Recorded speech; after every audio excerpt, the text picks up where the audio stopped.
నమస్కారం. ఘంటారావానికి స్వాగతం. ముందుగా ప్రధానాంశాలు. క్యూర్ పరిధిలో నేటి నుంచి ఇందిరమ్మ ఇళ్ల కోసం దరఖాస్తుల స్వీకరణ. మీ సేవా కేంద్రాలు వాట్సాప్ ద్వారా సమర్పించాలని సూచన.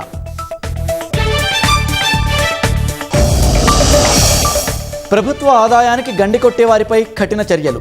ప్రత్యేక విభాగం ఏర్పాటు చేయాలని సీఎం ఆదేశం.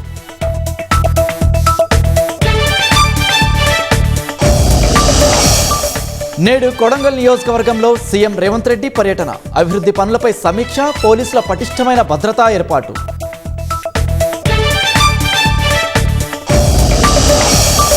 సంగారెడ్డి జిల్లా బాచుపల్లిలో ఘోర రోడ్డు ప్రమాదం. కారు డివైడర్ను ఢీకొని చిన్నారి సహా ముగ్గురు మృతి.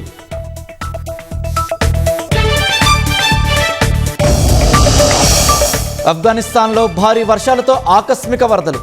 20 మంది మృతి, 100 మందికి పైగా గల్లంతు.